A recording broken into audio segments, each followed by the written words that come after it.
अब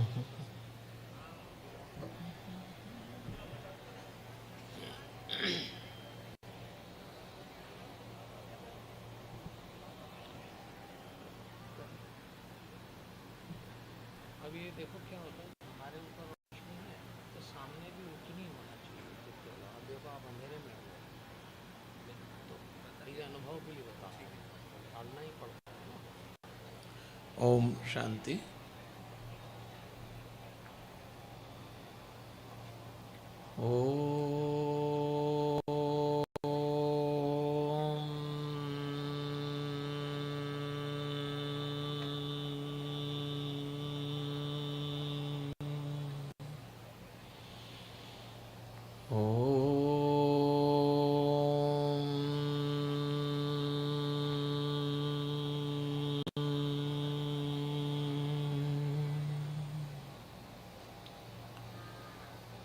पवन तनय तुम एक आधार,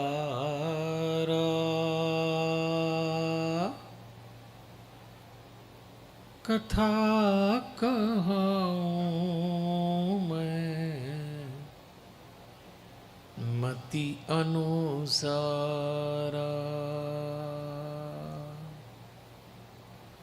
वक्रतुंड महाकाय सूर्यकोटि समप्रभ निर्विघ्नं कुरु मे देव शुभकार्येषु शुभ सर्वदा। गुरुर्ब्रह्मा गुरुर्विष्णु गुरुर्देव महेश्वर गुरुर्साक्षात् परब्रह्म तस्मै श्री गुरवे नमः। नारायणं नमस्कृत्य नरं चैव नरोत्तमं देवीं सरस्वतीं व्यासं ततो जयमुदीरयेत्।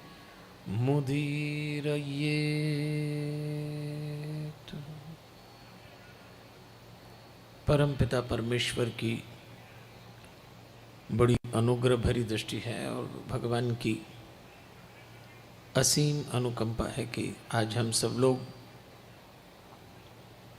इस पावन प्रांगण में पूजनीय बाबा जी खाटू श्याम जी के चरित्र को सुनने के लिए एकत्रित हुए हैं। देवियों और सज्जनों, जब हम अपने पारिवारिक जीवन में नसीब के हाथों पिट रहे हों,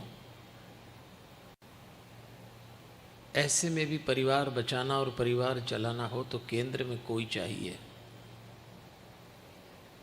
कोई परमात्मा का स्वरूप, कोई परमात्मा की कृपा होना चाहिए। आज हमारे आसपास जो एक वातावरण बन गया है,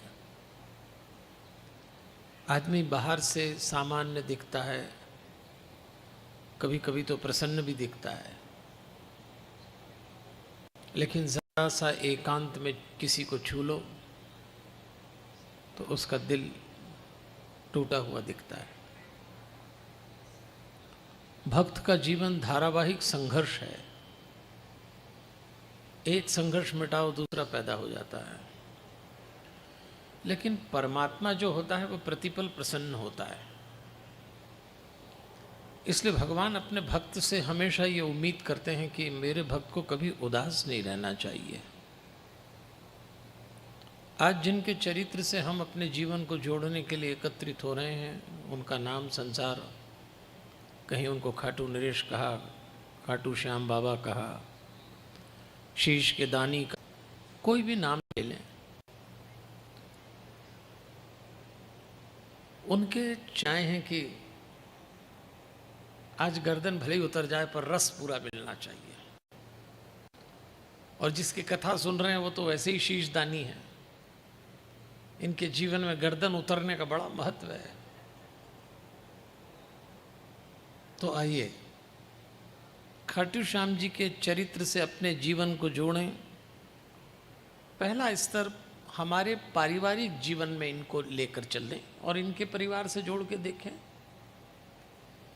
देवियों और सज्जनों, आज हमारे परिवार के जीवन में अत्यधिक संघर्ष अगर किसी बात का है तो वो है धन, पद, प्रतिष्ठा। उसके बाद लोग संबंधों पे काम करते हैं। इस समय सब लगे हुए हैं कि जो है उसको कैसे बढ़ा लें, और होना भी चाहिए जीवन के केंद्र में धन। लेकिन परिवार चलता है प्रेम से, और अब प्रेम बड़ा गंभीर विषय हो गया, तो उसको थोड़ा सरल करें तो परिवार चलना चाहिए करुणा और अपनेपन से। और भारत के परिवारों में दुर्भाग्य से ऐसा देखना मिल रहा है कि रिश्ते सौदा बन गए, करुणा और अपनेपन का तो पता ही नहीं है। और देखिए योग की बात कि खाटू श्याम जी ब्रह्मचारी, लेकिन उनके अधिकांश भक्त गृहस्थ हैं। अब एक गृहस्थ के जीवन में ब्रह्मचारी का क्या महत्व, वही जो हनुमान जी का है। हनुमान जी हैं तो ब्रह्मचारी, पर गृहस्थों का उनके बिना काम नहीं चलता। अब इससे बड़ी क्या बात होगी कि राम जी को अपनी पत्नी को विरह संदेश देना था। सीता जी अशोक वाटिका में थी, राम जी को संदेश देना था, तो चयन एक ब्रह्मचारी का किया। अब एक ब्रह्मचारी क्या जाने कि पति पत्नी से क्या कहना चाहता है, लेकिन राम जी जानते थे कि गृहस्थ जीवन की बारीकियां मनोवैज्ञानिक रूप से जैसे हनुमान जी जानते हैं, लगभग वैसे ही खाटू श्याम जी का चरित्र है। तो इसीलिए हनुमान जी और खाटू श्याम जी में भी बहुत समानता आ जाती है। कई लोग हमसे कहते हैं, पंडित जी आप हनुमान जी के भगत हो तो हर जगह हनुमान जी को फंसा देते हो। हम नहीं फंसाएंगे, अभी देखना।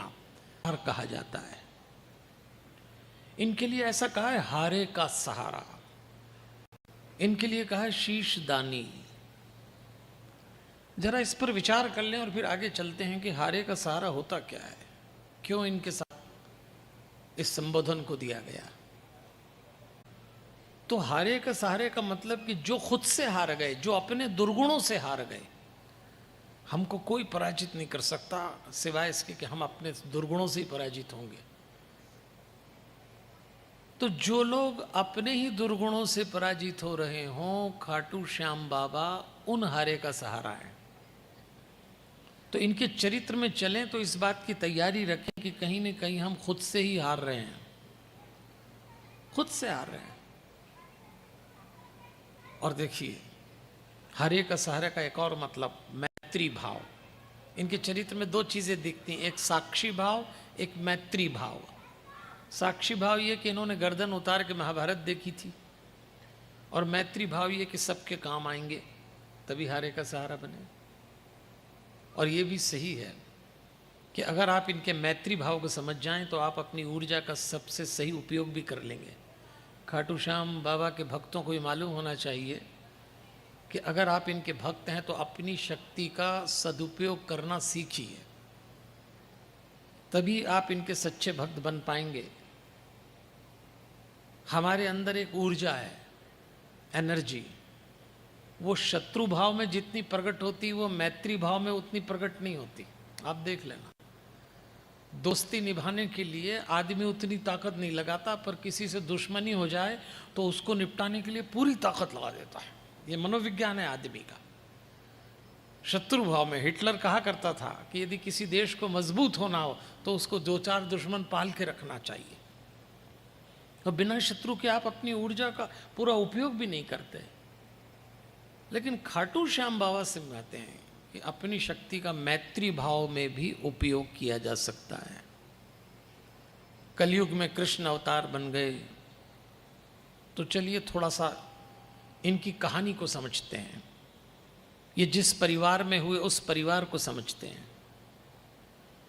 इनका पहला रूप जो था वो बर्बरीक का था। खाटू श्याम जी की कथा मिलती कहाँ है? महाभारत में इनकी चर्चा इतनी नहीं आती, लेकिन अगर इनके चरित्र को जानना है तो स्कंद पुराण में उसके माहेश्वर खंड में कौमारी का खंड है, उसमें खाटू श्याम जी की कथा आती है। स्कंद पुराण कहीं भी मिल जाता है, उसमें आती है इनकी चर्चा। महाभारत में इतनी चर्चा नहीं आती। और चूंकि अब इन पे शोध होता है, लोक देवता हैं, तो काल तथ्य इसको लेके मतभेद भी होते हैं। कोई ये वाली कहानी सुनाता है, कोई वो वाली। लेकिन एक बात याद रखिए, हम खाटू श्याम जी को शोध की दृष्टि से देखने नहीं आए, हम खाटू श्याम जी को श्रद्धा की दृष्टि से देखने आए। शोध जिनको करना है वो करें, हम तो अभी श्रद्धा की बात करते हैं। और बात चल रही परिवार की। परिवार में शोध नहीं, परिवार में विश्वास चलता है। तो हमको तो विश्वास है कि बाबा हुए। और चलिए अब समझते हैं कि बर्बरीक से बाबा तक की इनकी यात्रा कैसे पूरी हुई, इसको थोड़ा समझते हैं। कहानी यहां से शुरू होती है कि पांडव जब वनवास काट रहे थे तो 5 पांडवों में से एक पांडव भीम का विवाह एक हिडंबा नाम की राक्षसी रानी से हुआ और उनको एक पुत्र पैदा हुआ जिनका नाम घटोत्कच रखा। एक बार ऐसा हुआ कि घटोत्कच जंगल में रहते थे अपनी मां के साथ। पांडव तो आ चुके थे इंद्रप्रस्थ में। तो एक बार घटोत्कच अपने पिता से मिलने, अपने ताऊ से, अपने चाचा से मिलने के लिए आए महल। और बड़े सुंदर, बड़े समझदार, बड़े बलशाली, बिल्कुल भीम के पुत्र थे। बात चल रही परिवार प्रबंधन की। और मित्रों, एक बात याद रखिए कि आपका परिवार कैसा है, इसका मापदंड आपके पास बंगला कैसा है इससे नहीं होगा। आपके पास कितनी कारें हैं, आपके पास कितनी दौलत है, आपकी कितना पद है, कितनी प्रतिष्ठा है, इससे परिवार नहीं नापा जाता। किसी भी परिवार की श्रेष्ठता का मूल्यांकन करना हो तो एक ही बात है, उसकी संतानें कैसी हैं। अगर संतानें योग्य हैं तो वो परिवार दिव्य है, और अगर संतानें योग्य न निकली तो आपके पास सब है तो बेकार है। मापदंड ही संतान है। आपकी संतानों की योग्यता आपके परिवार के स्तर को बताएगी। तो देखिए, बर्बरीक जी के माता पिता की कथा आ रही है। तो घटोत्कच को देखकर युधिष्ठिर ने भगवान कृष्ण से कहा कि इसका विवाह करना है, कोई योग्य कन्या बताइए, आप तो इतना घूमते हैं। तो भगवान कृष्ण ने आंख बंद करके कहा और बोले, इस युवक के लिए एक कन्या बहुत योग्य है। उस कन्या का नाम है मौरवी। मैं जानता हूं उसको, वो मूर दैत्य की बेटी है। आप कैसे जानते हैं? तो कृष्ण ने बताया कि ऐसा है कि वो रहती प्राग्ञ ज्योतिषपुर में। तो प्राग्ञ ज्योतिषपुर कहाँ है? आज का आसाम। तो कृष्ण जी ने बताया कि जब प्राग्ञ ज्योतिषपुर में नरकासुर का शासन था, जिसने 16,100 रानियों का अपहरण किया था, मैंने जाके नरकासुर को मारा, 16,100 रानियों को मुक्त कराया, बाद में वो मेरी धर्म पत्नी बनी। वहां मूर नाम के दैत्य से मेरा युद्ध हुआ था। और मूर नाम के दैत्य को जब मैंने मारा तो उसकी बेटी मौरवी मुझसे युद्ध करने आई, और उसने ऐसा भीषण युद्ध किया कि मेरे धनुष से निकलने वाले बाण वो तोड़ देती। मुझे बड़ा आश्चर्य हुआ। आखिर मुझे अपने सारंग धनुष को छोड़ के सुदर्शन चक्र हाथ में लेना पड़ा कि इस स्त्री को, जो राक्षसी मौरवी है, इसको मैं मार डालूंगा। और जैसे ही मैंने सुदर्शन चक्र निकाला तो देवी प्रकट हो गई, और कामाख्या देवी ने कहा, इसे मत मारिए, ये मेरी भक्तिन है और शस्त्र मैंने इसको दिए हैं, मेरे से सुरक्षित है, आप छोड़ दीजिए इसको। भगवान कृष्ण ने कहा, ठीक है देवी जी, आप कह रही तो छोड़ देता हूं मैं। और भगवान ने पांडवों से कहा कि मुझे वो कन्या उसी समय दृष्टि में बैठ गई, लेकिन वंश परंपरा कहती है कि वृद्ध लोगों को अपने परिवार में अपने से कम उम्र की माता, बहन, बच्ची के सौंदर्य की प्रशंसा नहीं करना चाहिए, ये मर्यादा है। तो मैं उसके सौंदर्य की प्रशंसा तो नहीं करूंगा, मर्यादा भंग होगी, पर इसके योग्य है। तो पांडवों ने कहा फिर करें तैयारी। बोले तैयारी ऐसे नहीं हो सकती। वो मौरवी ने एक शर्त रखी है कि मैं उसी से विवाह करूंगी जो मेरे को निरुत्तर कर देगा प्रश्न पूछकर, और शस्त्र के युद्ध में मुझे पराजित कर देगा। तो सबने देखा कि भाई युधिष्ठिर ने विचार किया कि ये काम तो घटोत्कच कर देगा, बलशाली तो है ही। तो कृष्ण ने कहा लेकिन ध्यान रखना, जब तुम जाओगे तो मौरवी के गले में नरमुंडों की माला है, और वो किनकी है? जो राजकुमार पहले उससे विवाह करने गए सब मर गए, साक्षात मृत्यु की देवी है। युधिष्ठिर बहुत सीधे साधे, उन्होंने कहा ना ना हमें नहीं करना। अपन लोग भी रिश्ता करते हैं तो तमाम जांच निकालते हैं ना। आजकल कहाँ सीधे रिश्ते होते हैं, कितनी जासूसी करते हैं भाई। पूरे खानदान की पत्रिका निकालते हैं, कैसी है क्या है, ऐसा ही करते हैं सब। जानकारी भी आप जो देते हैं वो बढ़िया ही देते हैं। कोई ऐसा सच बताता है? ये तो भगवान कृष्ण ने सच बता दिया कि मृत्यु की देवी है।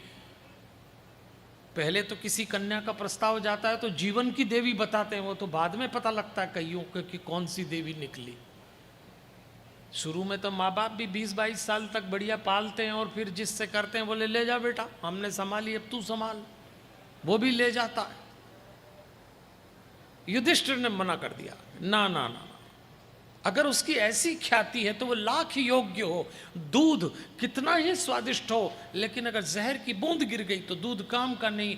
एक वृत्ति अगर उसमें है कि मैं जिससे विवाह करूंगी उससे युद्ध करूंगी, और अगर वो जीत लेगा तो ही करेगा, वरना मारा जाएगा, तो अपने को तो नहीं करना। युधिष्ठिर ने मना कर दिया। सीधे साधे आदमी थे, पर भीम और अर्जुन ने कहा ये कोई बात हुई क्या? हम भी क्षत्रिय हैं, तैयारी करो, जाओ घटोत्कच। तो युधिष्ठिर ने कहा इसको तो बोलना भी नहीं आता ठीक से।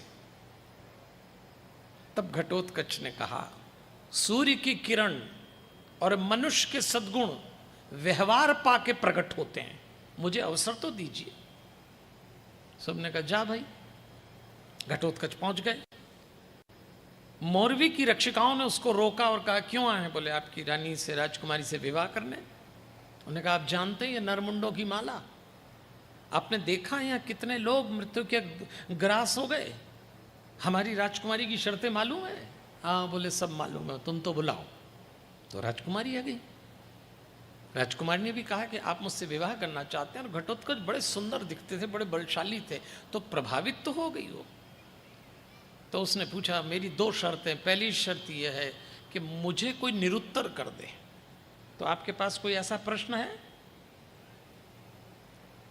भीम के बेटे थे, पांडव वंश का अंश था घटोत्कच। उसने कहा मेरा एक प्रश्न पूछ रहा हूं, दीजिए उत्तर। प्रश्न यह है कि एक स्त्री पुरुष का परिचय हुआ और उन्होंने विवाह कर लिया, उनके यहाँ एक कन्या का जन्म हुआ।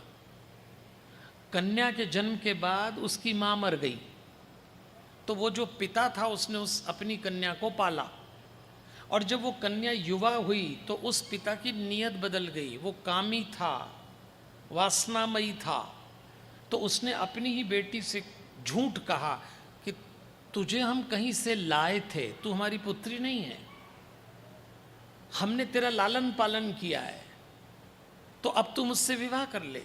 उसको काम जाग गया अपनी पुत्री के प्रति, तो विवाह हो गया, वो कन्या मान गई। विवाह के पश्चात उनके यहाँ कन्या का जन्म हुआ। तो वो जो कन्या का जन्म हुआ, तो घटोत्कच ने पूछा राजकुमारी मैं आपसे एक प्रश्न पूछना चाहता हूं कि ये जो कन्या पैदा हुई ये इस पुरुष की पुत्री है कि दोहित्री? जवाब दो। उसको लगा प्रश्न तो ठीक, बोले इसमें तो विजयी हो गए आप, क्योंकि ये बड़ा अजीब सा प्रश्न है। अब इसके पीछे लंबी फिलोसफी, पर वो निरुत्तर हो गई। उसके बाद उसने शस्त्र उठाए, घटोत्कच ने उनको पराजित कर दिया। तब उसने कहा कि आप योग्य हैं, मैं आपसे विवाह करती हूँ। ये थे बर्बरीक जी यानी खाटू श्याम जी के माता पिता।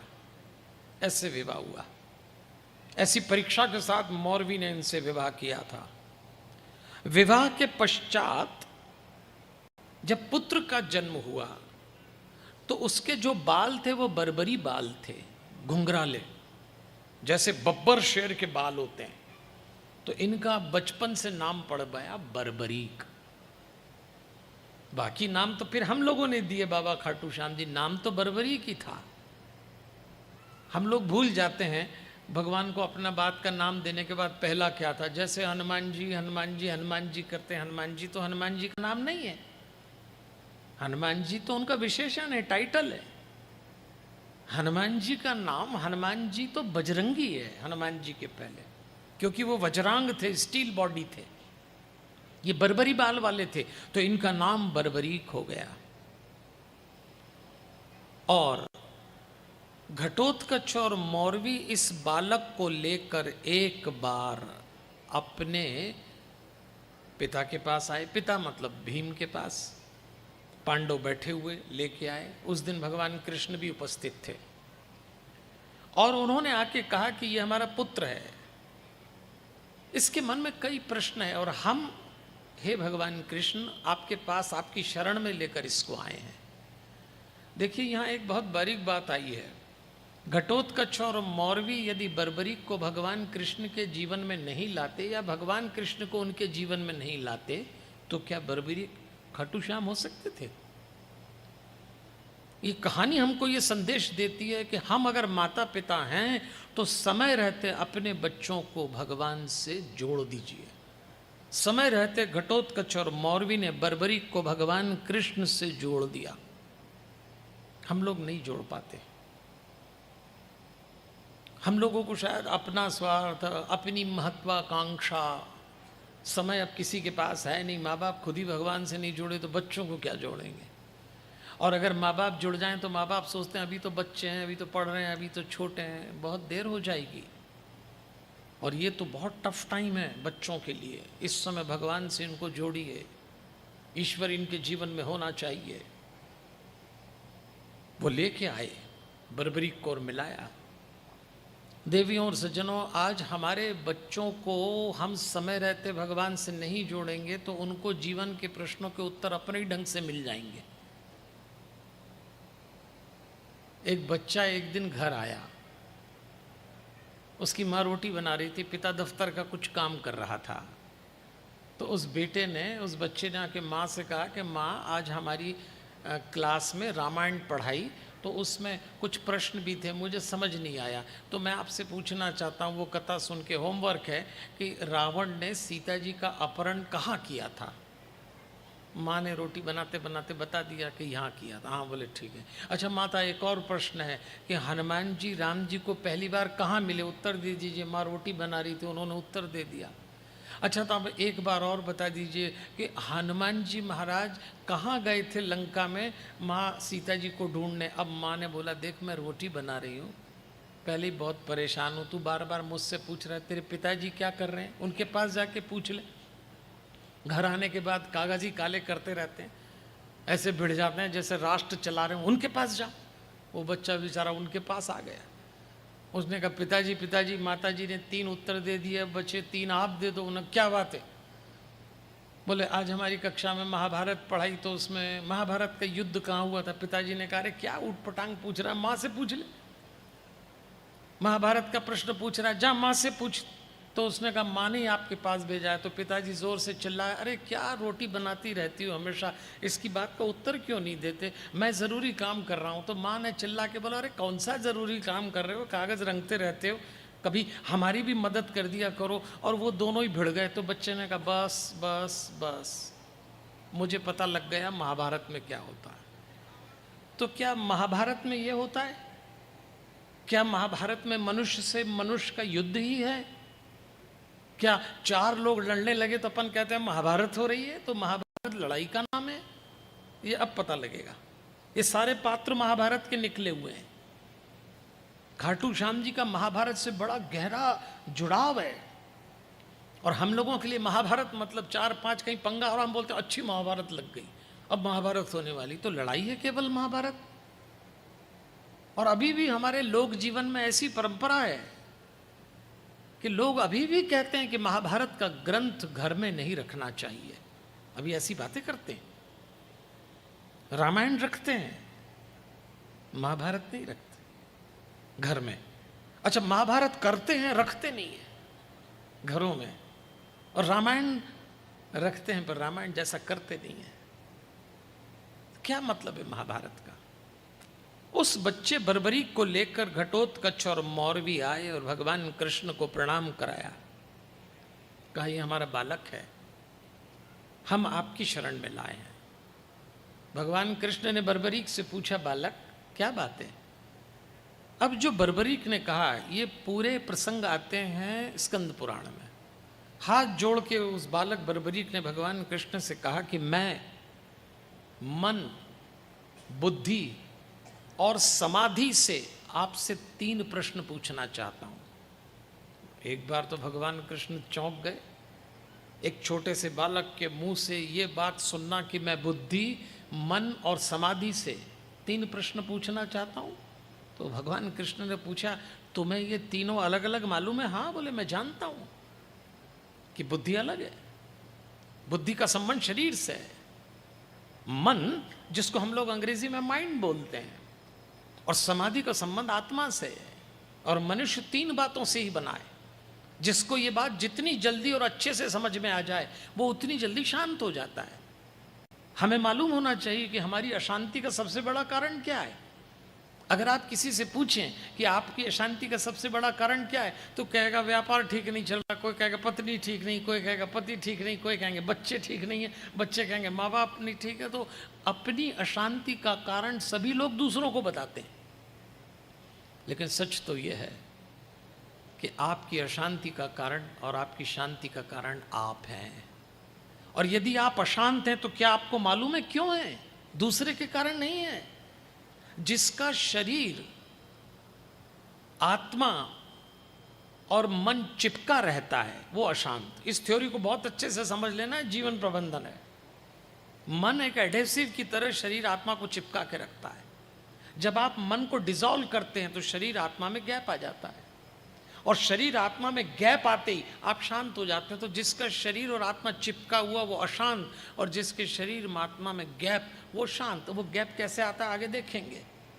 आज वो गैप भी लाके उठेंगे यहाँ से। हालांकि आप लोगों को तो कोई ज़रूरत नहीं है, आप तो बिल्कुल अशांत नहीं है। आपके तो चेहरे देख के ही लग रहा है क्या मुस्कुराते चेहरे हैं। आप लोगों को क्या लेना देना अशांति से। लेकिन फिर भी हम बता देंगे आपको ढंग। बर्बरीक बाबा का आगे आएगा प्रस्ताव, पर यह बात दिमाग में बैठा लेना कि जब जब आप अशांत हो, देख लेना शरीर और आत्मा में गैप है। भगवान कृष्ण को बड़ा आश्चर्य हुआ। इस बालक ने बड़ी गंभीर बात पूछी, तो भगवान ने कहा पूछो पूछो बर्बरीक, तुम जो भी पूछना चाहते हो। और यहीं से तीसरी गीता का जन्म हुआ। कृष्ण ने पहली गीता सुनाई थी अर्जुन को, कृष्ण ने एक गीता सुनाई उद्धव को, और कृष्ण ने एक गीता सुनाई बर्बरीक को, खाटू श्याम जी को। अपने जीवन में 3 गीताएं दी।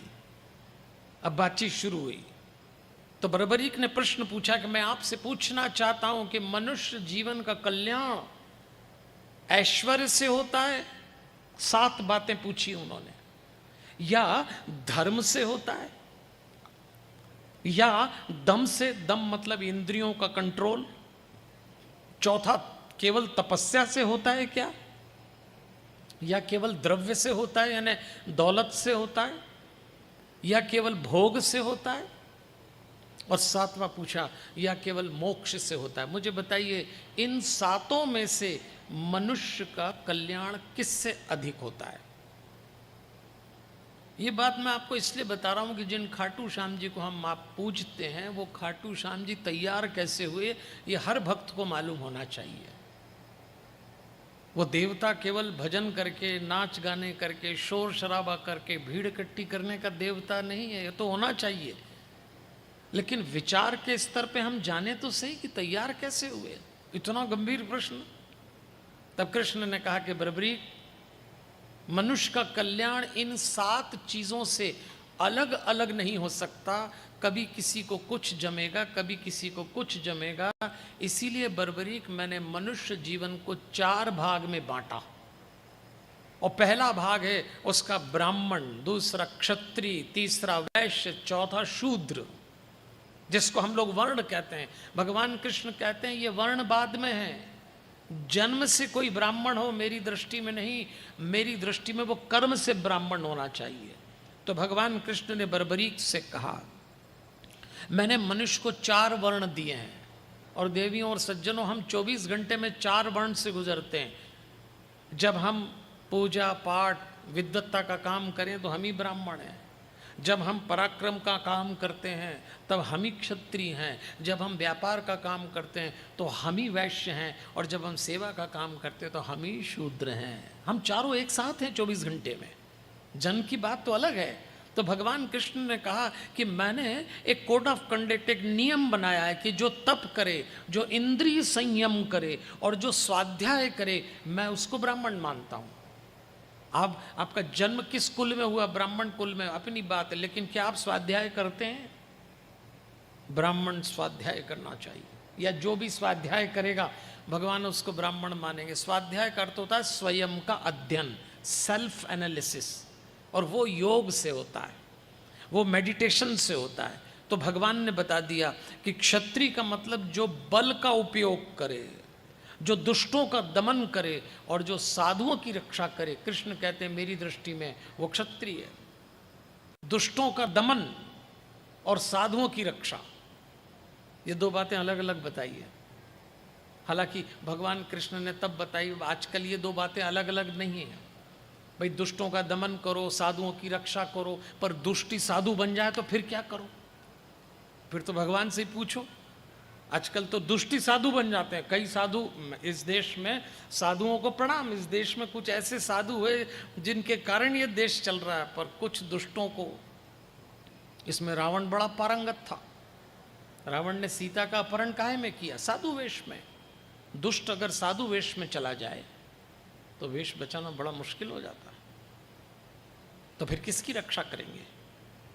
तब भगवान ने कहा था यही विवेक जगाना है कि तुम दुष्ट में से साधु ढूंढ लो और तुम साधु में से दुष्ट ढूंढ लो। बर्बरीक को यह विवेक जागा हुआ था। तब भगवान ने कहा वैश्य का मतलब मेरी दृष्टि में पशुपालन, कृषि और विज्ञान। जरा ध्यान से सुनना, पुराण में बात आई है।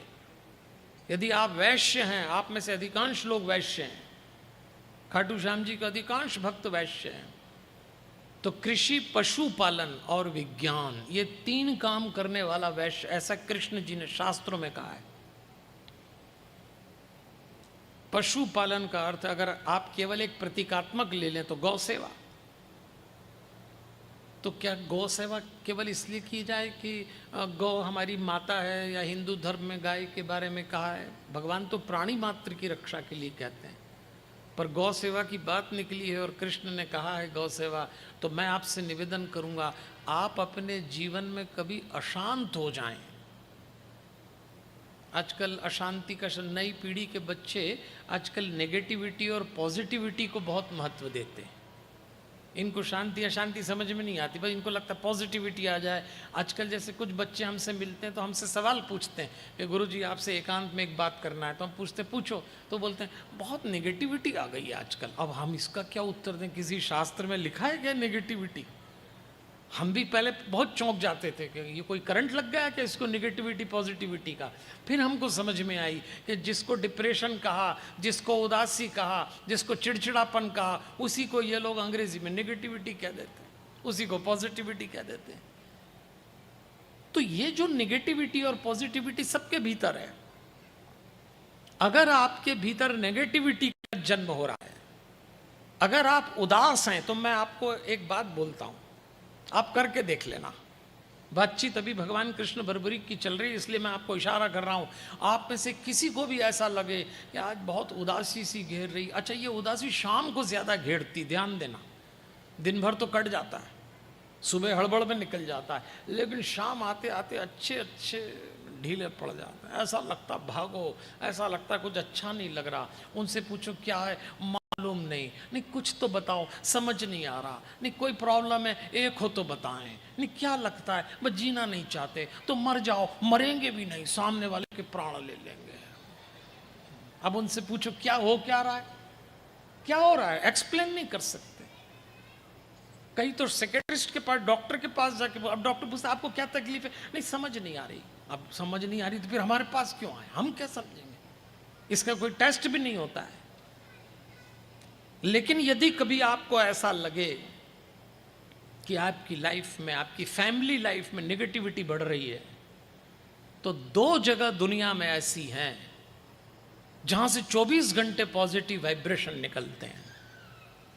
एक आपको जन्म देने वाली माँ और दूसरी गौ माता। आप ये प्रयोग अपनाना, चूंकि प्रसंग निकला है इसलिए बता रहा हूं। कृष्ण भगवान बर्बरीक को जो बात उस समय सुना रहे हैं उसको सरल करके आज आपके लिए उपयोगी बता रहा हूं कि यदि आप निराश हो, बेचैन हो, हताश हो, थके हुए हो, चिड़चिड़े हो, डिप्रेशन में हो, तो 2 जगह से पॉजिटिव वाइब्रेशन मिलते हैं।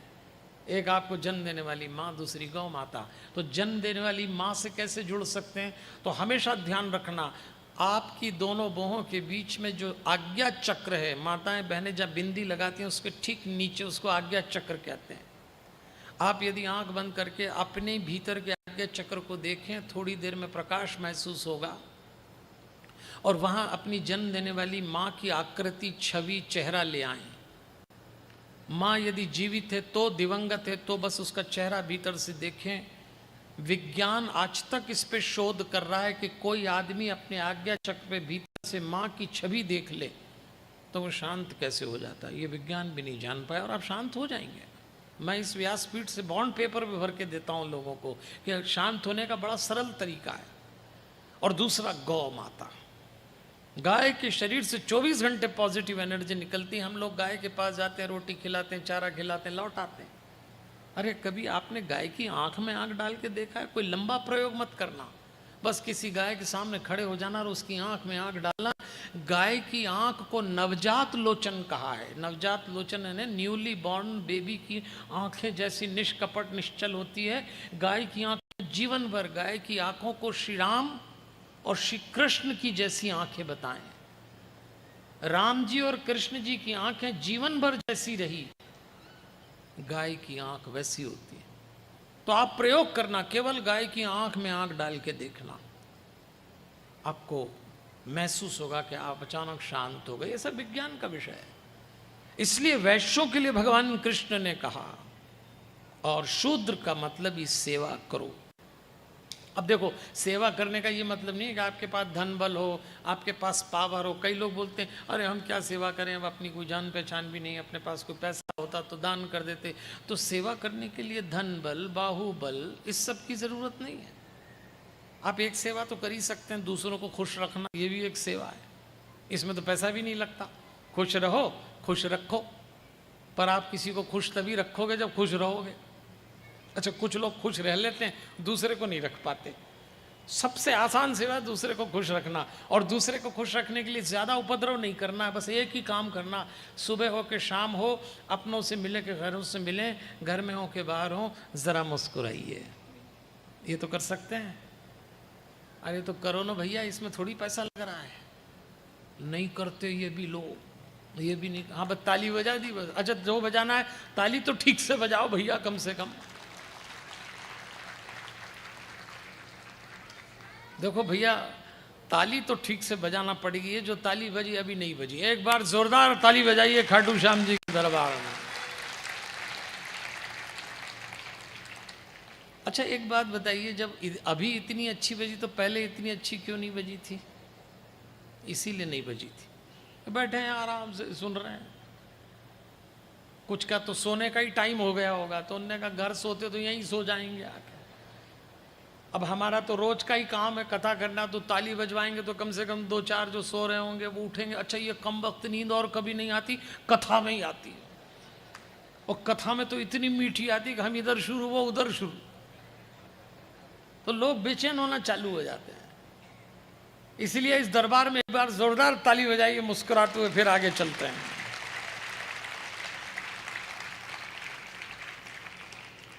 देवियों और सज्जनों, भगवान कृष्ण ने बर्बरीक से कहा कि मैं तेरे प्रश्नों से, तेरी वार्ता से बहुत प्रसन्न हुआ। जा, मैं तुझे आशीर्वाद देता हूं कि तू तपस्या कर, और जब तू तपस्या करेगा तो तुझे ऐसा बल प्राप्त होगा जिसकी कहीं तुलना न होगी। ये आशीर्वाद कृष्ण जी ने दिया कि तपस्या करके तुझे ऐसा बल प्राप्त होगा जिसकी कहीं तुलना नहीं होगी।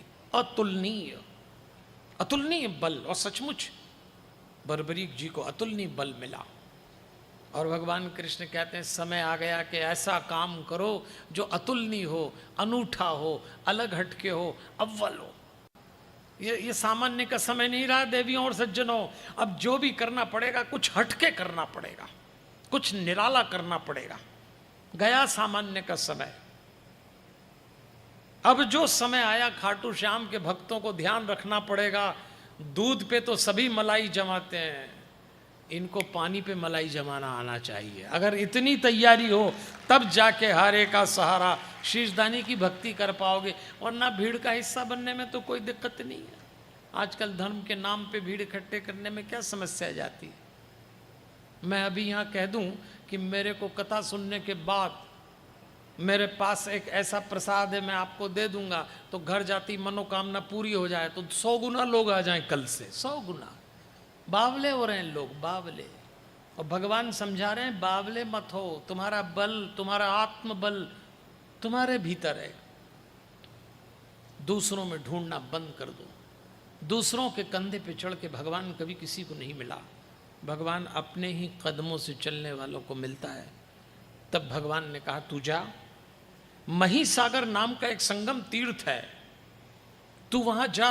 नारद जी ने वहां 9 दुर्गाओं को बुलाया है, तू 9 दुर्गाओं की पूजा करना। शक्ति पूजा का आशीर्वाद भगवान कृष्ण ने बर्बरीक जी को दिया। अब इस पे बात पे ध्यान देना।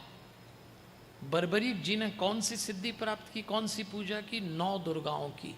ये जो नवरात्रि में आप 9 दुर्गा पूजते हैं, इनकी सिद्धि प्राप्त की थी। वो भी किसके कहने से? भगवान कृष्ण के कहने से कि तू इनको पूज। अब आप बताइए, हम इतनी नवरात्रि करते हैं, कभी किसी ने विचार किया कि नवरात्रि में केवल उपवास ही करना है? नवरात्रि का मतलब ज़्यादातर लोग यही होते हैं, बस उपवास कर लेंगे और गरबे नाच लेंगे अगर शारदीय नवरात्रि हुई, और उसके बाद बढ़िया बढ़िया और कुछ कार्यक्रम कर लेंगे, तो ये हो गई नवरात्रि। कृष्ण जी ने जिस शक्ति पूजा का कहा, कभी आपने सोचा ये शक्ति पूजा कैसे की जाती है नवरात्रि में? हम सबके भीतर एक शक्ति है, कहाँ पड़ी है? कौन सी शक्ति की उपासना की बर्बरीक ने? वो जो कृष्ण ने कहा तुझे अपनी ऊर्जा ऊपर उठाना पड़ेगी। अब बात जरा गंभीर आ रही, ध्यान से सुनना। यदि आप जीवन में कुछ उपलब्ध करना चाहते हो तो नीचे पड़ी ऊर्जा को आपको धक्के देकर चक्रों पे ऊपर उठाना पड़ेगा। हमारे शरीर में 7 चक्र हैं। नाभि के नीचे मूलाधार स्वादिष्टान, नाभि में मणिपुर, यहाँ अनाहत, ये विशुद्ध, ये आज्ञावृत सहस्त्रार। ऊर्जा नीचे पड़ी ऊर्जा को जब आप ऊपर उठाते हैं, ये होती शक्ति पूजा। कितने लोग हैं जो जानते हैं? अब बर्बरीक जी शक्ति पूजा करने जा रहे हैं, तो मैं आपको यह इशारा करना चाहूंगा कि बहुत ऊंचा लंबा काम न करें, पर एक काम जरूर करें। जब आप भोजन करने बैठें तो आपको ये मालूम होना चाहिए कि भोजन को पचाने वाली ऊर्जा आपके कौन से चक्र पे पड़ी है। अभी भी नहीं मालूम लोगों को। भोजन हाइजीनिक होना चाहिए, साफ सुथरा, ये मालूम है, लेकिन उस भोजन को पचाने वाली अग्नि आपके शरीर में कहाँ पड़ी है ये नहीं मालूम। ध्यान देना, जब आप भोजन करते हैं और वो अग्नि यदि नाभि के नीचे पड़ी है तो पचाया हुआ भोजन जहर बन जाएगा, और अग्नि यदि ऊपर पड़ी है तो वही भोजन अमृत बन जाएगा। यदि आप खाटू श्याम जी के भक्त हैं हम लोग, तो हमको ध्यान रखना चाहिए। आज से नियम बनाएं कि प्रतिदिन भोजन करेंगे तो एक बार कमर ऊंची उठा के 2-3 बार ओम के धक्के से, कुछ ज़्यादा नहीं करना, 1-2 सेकंड में ऊर्जा ऊपर लेना और उसके बाद भोजन करना। पूरी 9 दिन 9 दुर्गा निकाल देते हैं हम लोग धूम धड़ाका करके, और लेकिन शक्ति का उपयोग करना नहीं जान पाते। शक्ति का उपयोग कैसे किया जाए, तो यहीं से तो फिर सारी चीज़ें गड़बड़ा जाती हैं।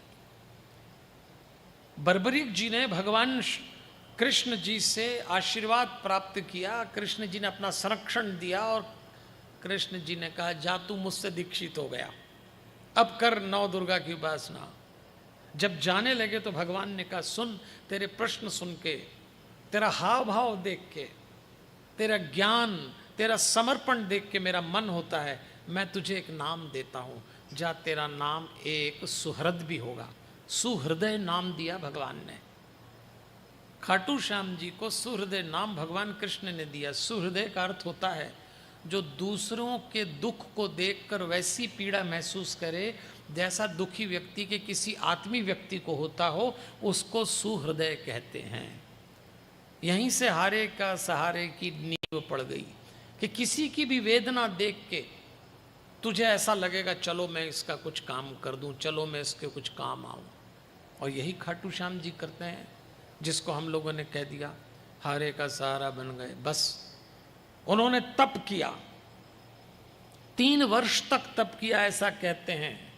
तो देवी ने उनको 3 बाण दिए, 3 साल किया तो 3 बाण दे दिए। ये 3 बाण बड़े महत्वपूर्ण है देवियों और सज्जनों। जब आप खाटू श्याम जी के दर्शन करें और वो 3 बाण देखें, हम नारा भी लगाते हैं 3 बाणधारी की जय। अरे समझो तो सही भाई, जब भी आप किसी की जय लगाते हैं तो आपको मालूम होना चाहिए जय एक तरह का यशगान है। जब भी आप किसी की जय बोलते हैं उसके गुण आपके भीतर उतरने रखते हैं, और जब उसके गुण भीतर उतरे तो गुण क्या है मालूम तो हो। तो 3 बाणधारी का मतलब क्या है? 3 वर्ष तपस्या करी देवी ने, 3 बाण दिए। 3 बाण किसके हैं? ये 3 बाण सतोगुण, रजोगुण और तमोगुण के हैं। अगर मनुष्य इन 3 गुणों को साध ले तो फिर वो वैसा ही हो जाए जैसे खाटू श्याम जी हैं। समझो आप, ये 3 गुण हमारे भीतर हैं। अब खाटू श्याम जी तपस्या कर चुके। उसी समय एक विजय नाम का ब्राह्मण था, वो भी तपस्या करने उस क्षेत्र में आया। देवी ने उससे कहा कि तू जब यहाँ तपस्या करेगा तो राक्षस तुझे परेशान करेंगे, खासतौर पे एक पलाशी नाम का दैत्य। तो ये जो बालक है बर्बरीक, इसने मेरी तपस्या की है, मैं इसकी तपस्या से बहुत प्रसन्न हूँ, मैं इसको तेरी रक्षा में छोड़ रही हूँ। बर्बरीक तेरी रक्षा करेगा। विजय ब्राह्मण तुम यहाँ बैठ के तपस्या करो।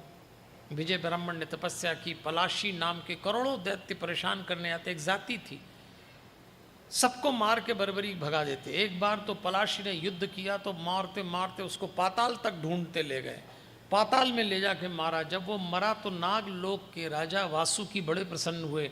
उन्होंने कहा इस पलाशी से हम भी बहुत परेशान थे, तुमने एक काम बर्बरीक इसको मार के बहुत बड़ा किया है, हम लोगों को सुरक्षित कर दिया, तो हम तुम्हें वरदान देना चाहते हैं, मांगो तुम क्या मांगते हो। जब नाग लोगों ने कहा, नागराज ने कहा कि वरदान मांगो, तो खाटू श्याम जी ने वरदान मांगा। वो सुनना आप। उन्होंने कहा मुझे तो कुछ नहीं चाहिए, मैंने तो अपना कर्तव्य पूरा किया, पर यदि आप देना ही चाहते हैं तो वो जो विजय नाम के ब्राह्मण तपस्या कर रहे हैं उनको सिद्धि प्राप्त हो जाए। उन्होंने कहा मांगा भी तो दूसरे के लिए मांगा। अब देखो तैयार हो रहे हैं खाटू श्याम जी, दूसरों का हित हो, दूसरों का भला हो, दूसरों के लिए क्या अच्छा किया जा सकता है।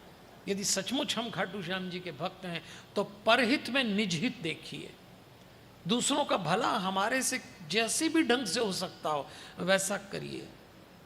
विजय ब्राह्मण को सिद्धि प्राप्त हो गई, हरे का सहारा बन गए।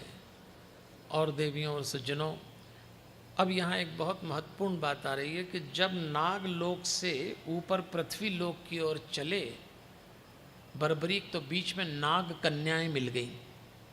और नाग कन्याओं ने उनसे कहा कि हम आपके पराक्रम से बड़ी मोहित हैं, आप हमसे विवाह कर लीजिए। तो बर्बरीक जी ने कहा कि मैं आपसे विवाह नहीं कर सकता, मैंने ब्रह्मचर्य का पालन का संकल्प लिया है।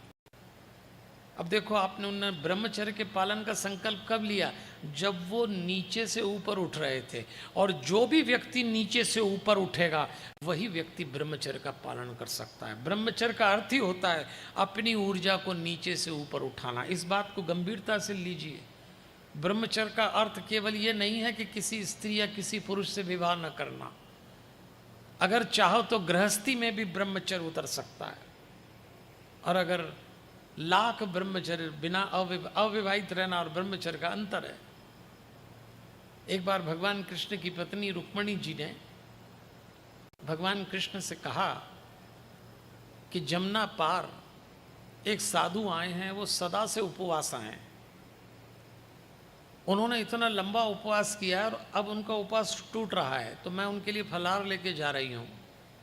लेकिन एक दिक्कत आ गई कि यमुना जी में बाढ़ आ गई। तो भगवान कृष्ण ने कहा एक काम करो, जब तुम जाओ तो यमुना जी से कहना कि जिन संत महात्मा को मैं भोग देने जा रही हूँ, यदि वो सदा से उपवासा हो तो तुम उतर जाओ। उनको बड़ा आश्चर्य हुआ कि भोग देने में खुद ही जा रही तो सदा से उपवास कैसे होगा, पर पति ने कहा था। तो गई वो, और कृष्ण जी के कहने अनुसार रुक्मणी जी ने यमुना जी से कहा कि जिनको मैं भोग देने जा रही हूं वो संत यदि सदा से उपवासा हो तो आप नीचे बैठ जाइए। और यमुना जी उतर गई। रुक्मणी जी को बड़ा आश्चर्य हुआ, भोग लगाया और भोग लगा के लौटी तो यमुना जी में फिर बाढ़ आ गई।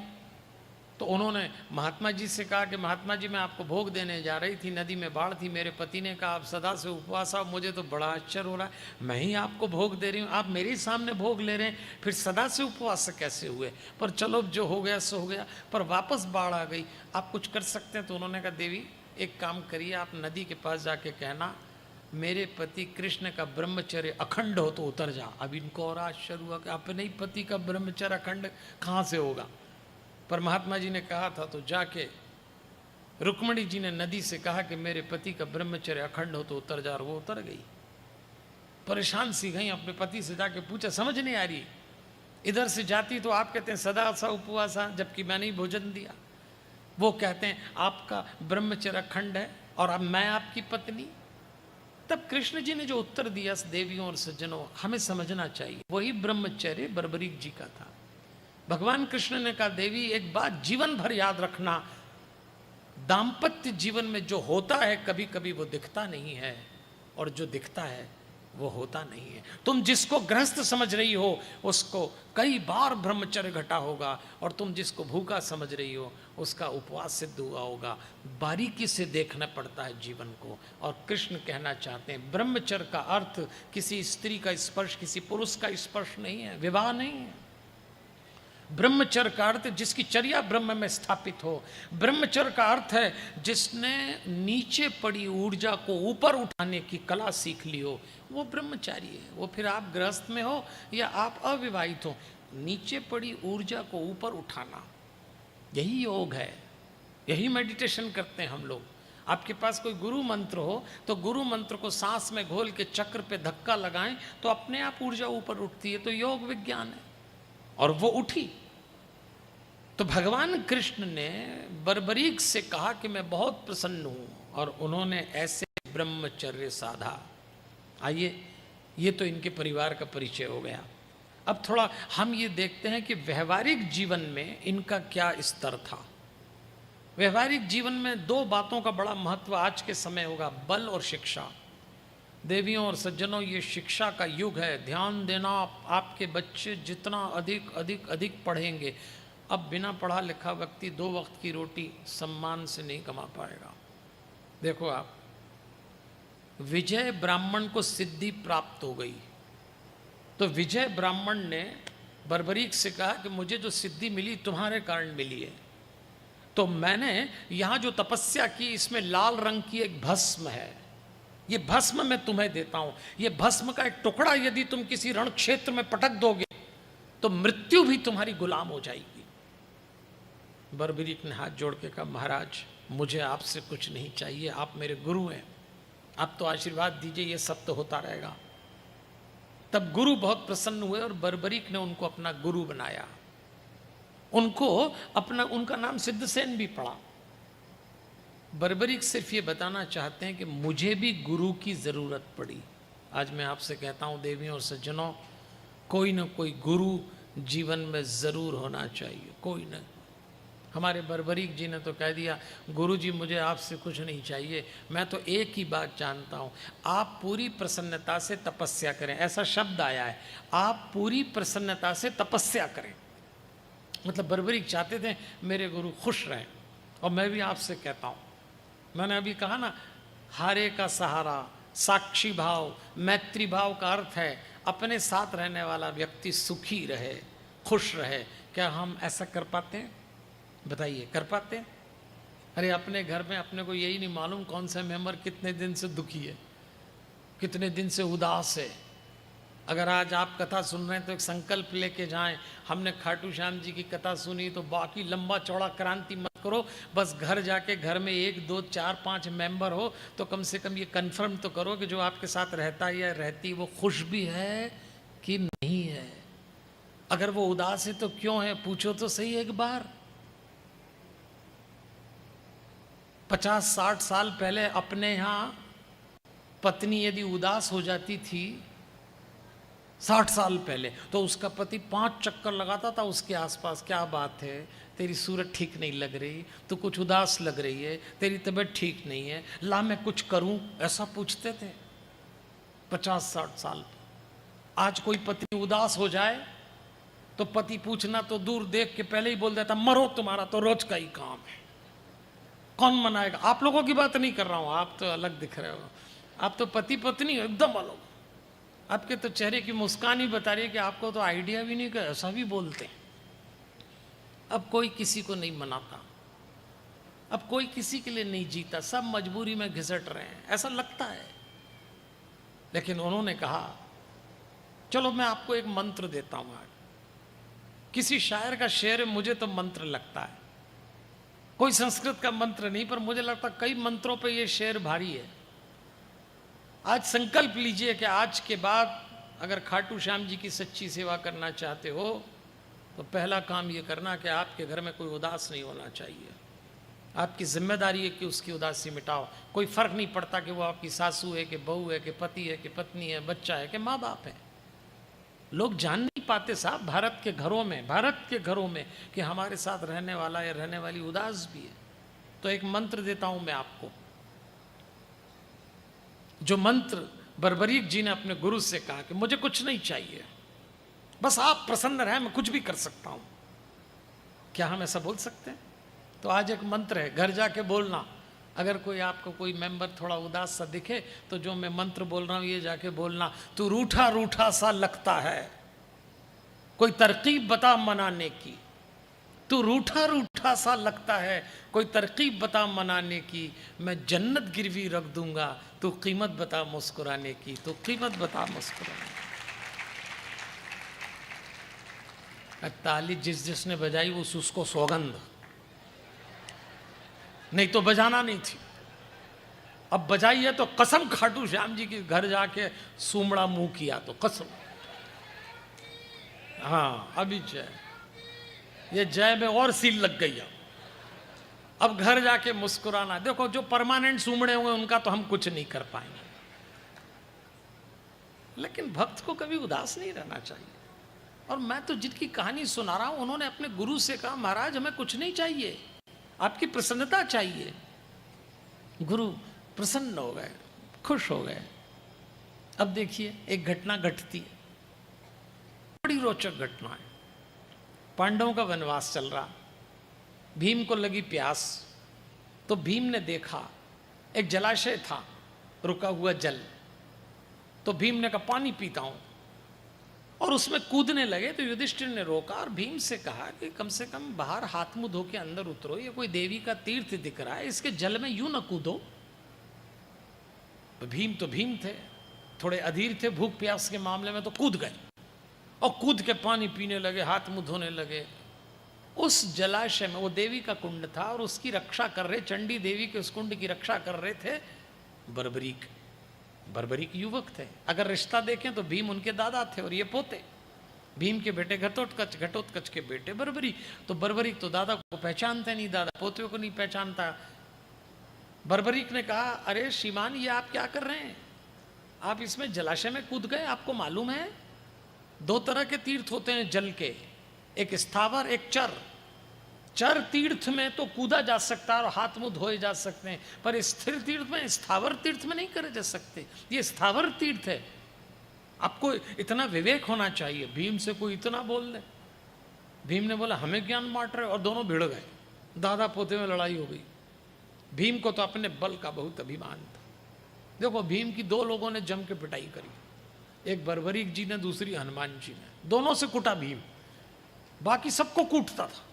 आपको याद होगा एक बार जंगल में भीम द्रौपदी के कहने पे फूल लेने गया, और देवलोक में फूल मिलते थे, तो रास्ते में वाटिका आई, हनुमान जी बैठे, हनुमान जी वृद्ध हो गए, पूंछ खुली हुई। भीम ने कहा मैं पूंछ लांग के नहीं जाता हूं, मेरा नियम है। तो ये बानर तेरी पूंछ हटा। हनुमान जी ने कहा देखो भाई हम बूढ़े आदमी है, थक गए, तुम ही हटा दो। भीम ने कहा मैं? हाँ। बोले तू हटा दो। भीम ने कहा मैं भीम हूं, पूंछ नहीं लगूंगा, हटाना तुम्हें पड़ेगा। हनुमान जी ने कहा भैया हमसे नहीं हटती, अब बूढ़े आदमी, तुम ही हटा दो। भीम को बड़ी गुस्सा आई। जैसे भीम ने पूंछ हटाई तो पूंछ हिलती भी नहीं। भीम को लगा पूंछ नहीं हिल रही, 10,000 हाथियों का बल भीम में।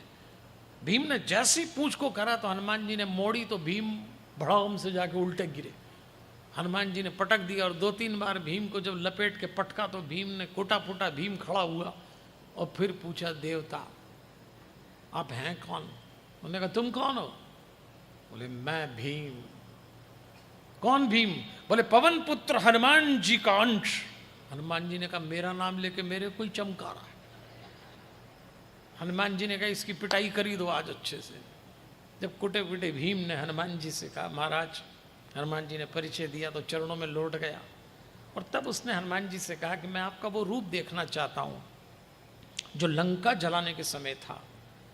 हनुमान जी ने 2 बात बहुत अच्छी बोली। पहली बात तो कि बेटा वो तू देख ही नहीं सकता रूप, और दूसरी है कि देश काल परिस्थिति में मनुष्य जो रूप धरता है वो हमेशा नहीं रख सकता। अब मैं वो रूप ला ही नहीं सकता, वो मामला अलग था, आज स्थिति अलग है। भीम अड़ गया तो हनुमान जी ने रौद्र रूप जब दिखाया तो भीम कांप गए और भीम ने कहा ठहर जाइए, वापस मूल स्वरूप में आ जाइए महाराज।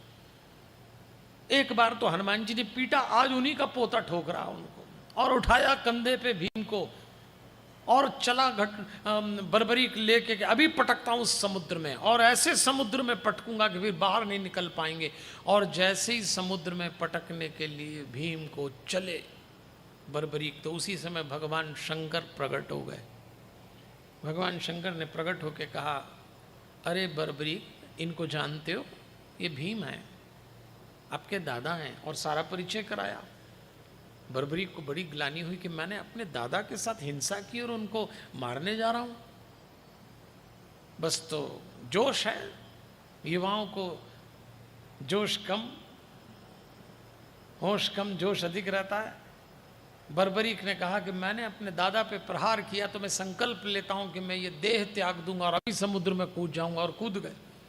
अब देखो नई पीढ़ी तुरंत नए नए काम करती, समुद्र में कूद गए। समुद्र को लगा कि इसके बल के कारण मैं कब तक इसको अपने अंदर रखूंगा, मैं ही सूख जाऊंगा। समुद्र घबराया।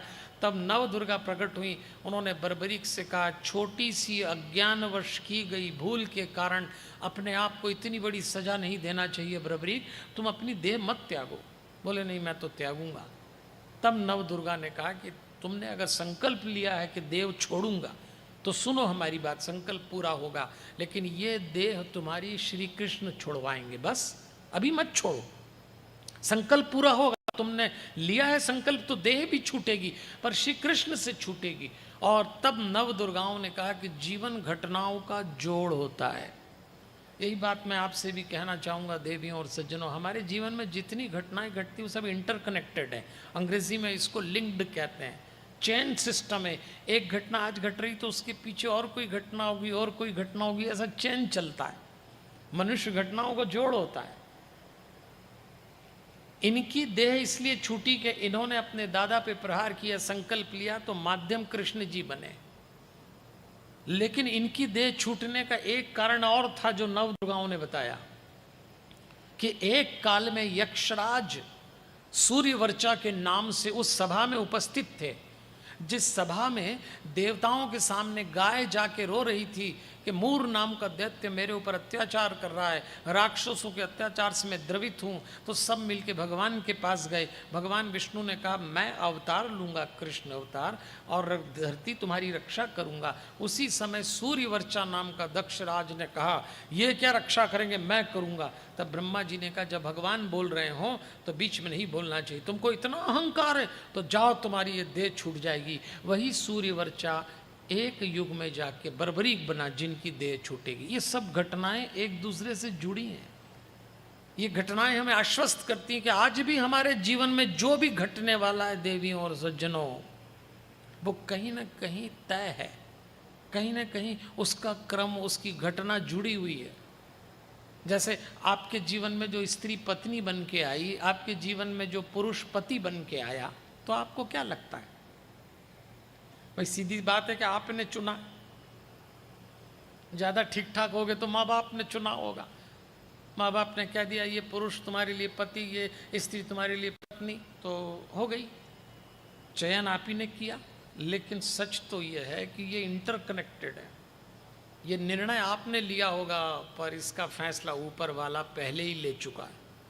इसलिए तय मान के चलना, कम से कम एक रिश्ते में तो कम से कम ये मानो आपकी संतान कौन होगी आपका कोई कंट्रोल नहीं है, आपके माता पिता कौन होंगे आपका कोई कंट्रोल नहीं है। आप चुन सकते हैं माता पिता, आप चुन सकते हैं बच्चे, आप चुन सकते हैं पत्नी, आप चुन सकते हैं पति। हाँ, पति पत्नी चुनते जरूर हैं, पर ये थोड़ी देर की अस्थायी घटना है, फैसला ऊपर हो चुका है।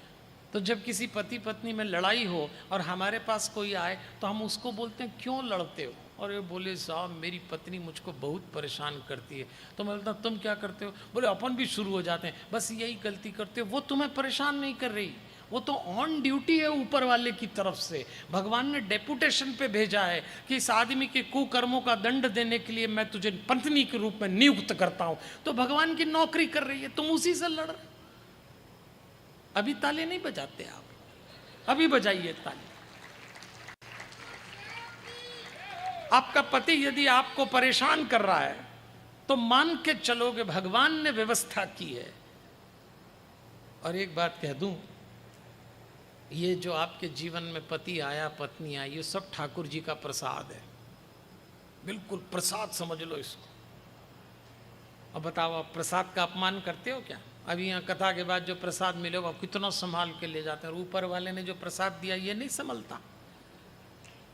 ईमानदारी की बात तो ये है कि जिस दिन कोई पत्नी अपने पति को और कोई पति अपनी पत्नी को ईमानदारी से ठाकुर जी का प्रसाद मान ले, उसकी लाइफ की 90% प्रॉब्लम सॉल्व हो जाए। ठीक है ना, ठाकुर जी का प्रसाद। अब बजाओ अपने अपने प्रसाद के लिए ताली जरा। हाँ, बात ये चल रही है कि जीवन इंटरकनेक्टेड है, इसमें फाइट मत करिए बहुत ज्यादा, इसका कोई निदान नहीं होगा। बर्बरीक को 9 ग्रहों ने समझाया कि तेरा देह छूटेगा, तू क्यों परेशान हो रहा है, आज कूद के क्यों छोड़ रहा है, सब तय हो चुका है जीवन में। यहां दादा पोते आमने सामने हो गए थे, अब उसने भीम से क्षमा मांगी, भीम भी प्रसन्न हो गए। और हर घर में नई पीढ़ी पुरानी पीढ़ी के सामने आई जाती है, तब पुरानी पीढ़ी को बड़े विवेक से, इसको जनरेशन गैप कहते हैं, इसलिए हम बड़े बूढ़ों से कहते हैं आपके घर में जब बच्चे बड़े होने लगें और जब वो कोई अपने ढंग से बात करें तो आप उसको समझो। आज तो अपने घरों में बच्चे कुछ कहें तो बूढ़े लोग गर्म हो जाते हैं, हम बाप के तुम बाप, ये बाल ऐसे ही सफ़ेद हुए। अरे नई पीढ़ी तो नए ढंग से, अब आप बूढ़े हो गए, अब आप अपने आप को रिजर्व कर लो, समझो। एक उम्र के बाद बहुत सारी चीज़ें छोड़ना पड़ती है। एक बार एक गांव में बस चलती थी, पुराने वक्त की बस थी। पुराने वक्त आपको याद हो, पुराने बस में बोनट अंदर होता था, ध्यान होगा ना, पहले देखी होगी किसी ने, बोनट अंदर हुआ करता था। आजकल तो बोनट होता ही, इंजन अंदर ही कहीं लग जाए, पर पहले अंदर बोनट होता था जिस पे भी बैठ जाते थे लोग। और उस बस में एक बुढ़िया चढ़ी, और जैसी बुढ़िया चढ़ी तो बुढ़िया ने देखा, बुढ़िया को देख के किसी ने पर्स रख दिया, किसी ने मोबाइल, उसने कहा यहाँ बैठ जाओ। उस आदमी ने कहा नहीं नहीं, ये देखो मोबाइल रखा है, कोई नीचे गया, ये तो भरी हुई है।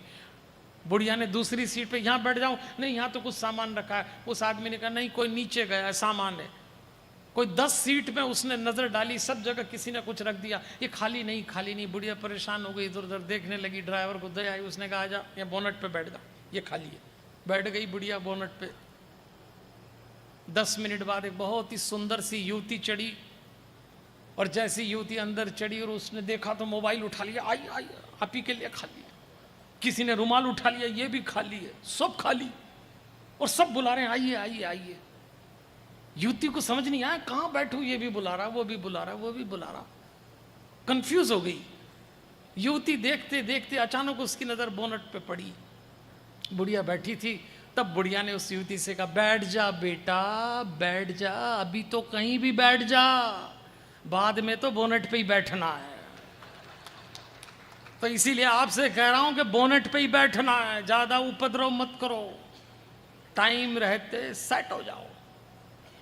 भीम समझ गए कि नई पीढ़ी हमारे घर में आ चुकी है, और उसी समय महाभारत के युद्ध की घोषणा हो गई। अब जरा ध्यान दीजिए, महाभारत के युद्ध की जब घोषणा हुई, कौन राजा किसके पक्ष में रहेगा, 18 अक्षौहिणी सेना थी, 11 अक्षौहिणी सेना कौरवों के पक्ष में, 7 अक्षौहिणी सेना पांडवों के पक्ष में। पांडवों के पक्ष में कुछ कम था। बर्बरीक ने अपनी मां मौरवी से कहा कि मैं भी इस युद्ध में जाना चाहता हूं, मैं भी, और आपसे आज्ञा चाहता हूं। अपना नीला अश्व घोड़ा लिया, मां ने आशीर्वाद दिया और मां ने कहा तू हारे का सहारा बनना युद्ध में, और ये चले। इधर पांडवों के शिविर में बातचीत चल रही, उधर से बर्बरीक चल पड़े। पांडवों के शिविर में बातचीत ये चल रही कि युधिष्ठिर ने भगवान कृष्ण से युद्ध के आरंभ में बोला कि मेरी सूचना है, गुप्तचरों ने मुझे बताया है, और सूचना ये है कि कौरवों के शिविर में ये बात हो रही थी, तो दुर्योधन ने वीर लोगों से पूछा कि कितने दिन में महाभारत की समाप्ति हो जाएगी, कितने दिन में हम युद्ध जीत जाएंगे। तो भीष्म ने और कृपाचार्य ने कहा 30 दिन में हम जीत जाएंगे। द्रोणाचार्य ने कहा 15 दिन में मैं जिता दूंगा। 10 दिन में अश्वत्थामा ने कहा, और कर्ण ने कहा मैं 6 दिन में ही जिता दूंगा, चिंता मत करो।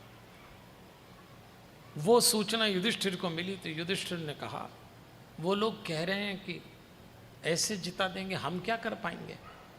तब अर्जुन ने कहा भैया ये क्या बात कर रहे हैं आप, युद्ध दावों से नहीं जीता जाता, युद्ध पराक्रम से जीता जाता। ये उनका दावा है, हमारे पराक्रम है, आप क्यों चिंता कर रहे हैं।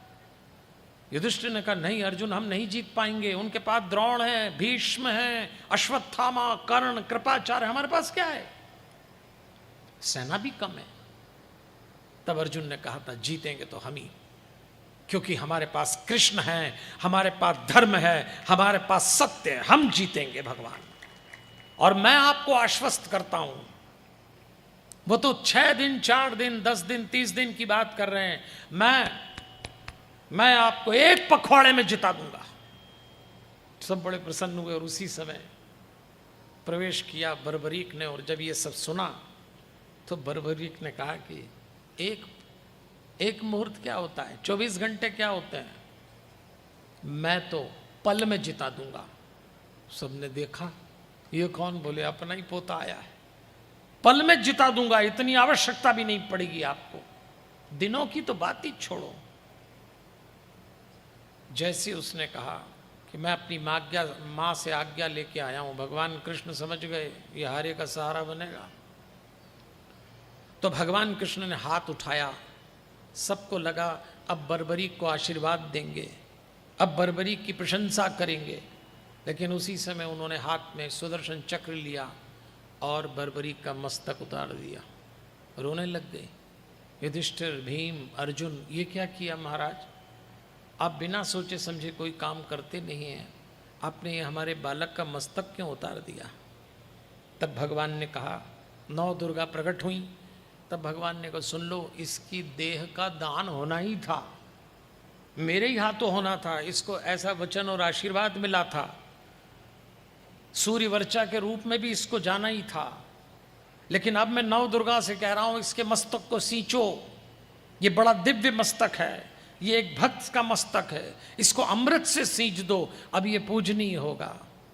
एक कथा तो यही है। शास्त्रों में एक कथा और आती है कि जब ये बर्बरीक अपनी मां से आज्ञा लेकर युद्ध में चले महाभारत में, तो भगवान कृष्ण ने देखा कि ये हारे का सहारा बनूंगा ऐसा आशीर्वाद लेके आया है।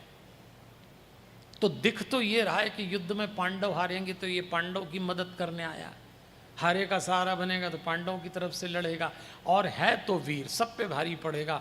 और ये पांडवों की तरफ से लड़ेगा तो कौरव हारेंगे तो ये फिर कौरव की तरफ जाएगा, क्योंकि हारे का सहारा संकल्प किया तो युद्ध तो चलता ही रहेगा, इसको रोकना पड़ेगा। इसने संकल्प गलत ले लिया है।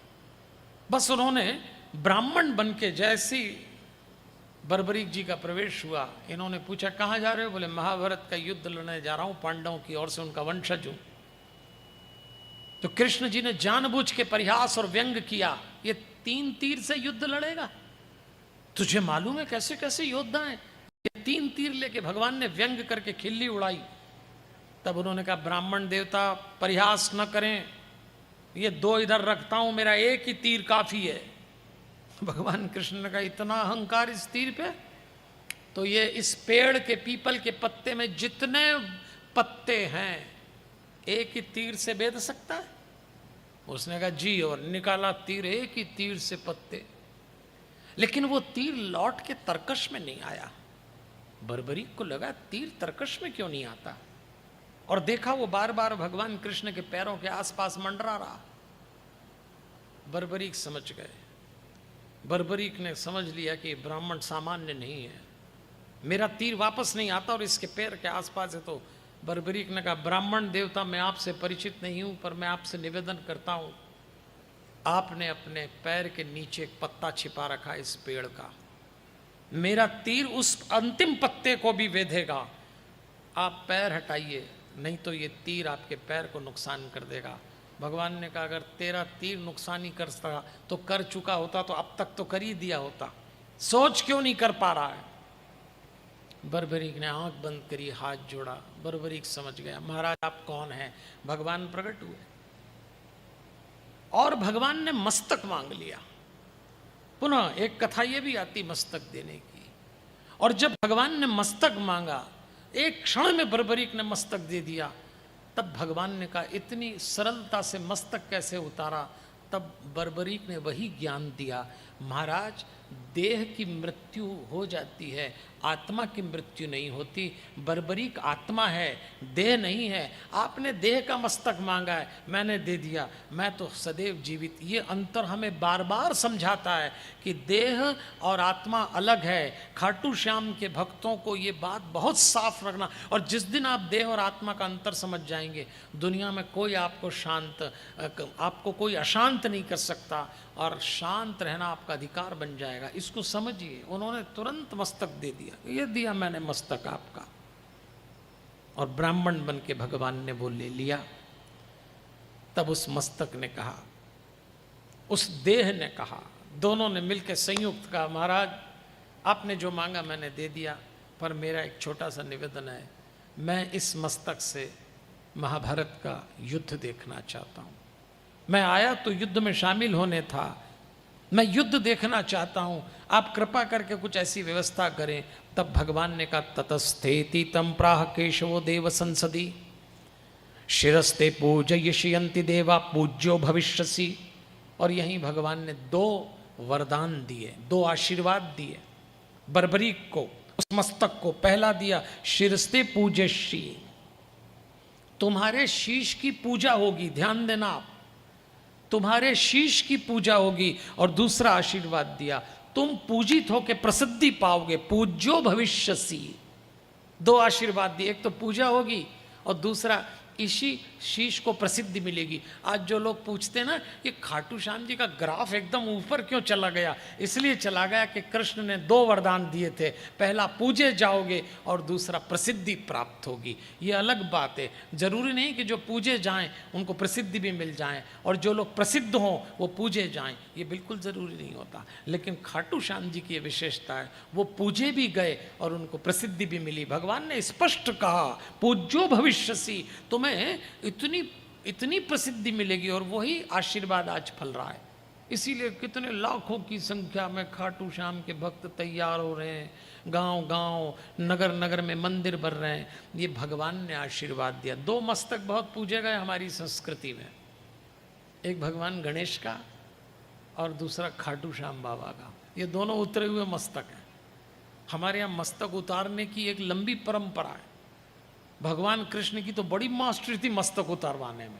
उन्होंने केवल बर्बरीक का उतारा ही नहीं, कईयों के उतारवा दिए, द्रोणाचार्य का उतारवा दिया था। बर्बरीक के मन में प्रश्न जरूर था कि भगवान ने मेरा मस्तक क्यों उतारा, पर जब बर्बरीक के शीश ने महाभारत का युद्ध देखा था तब उनको समझ में आया था कि कृष्ण क्या है।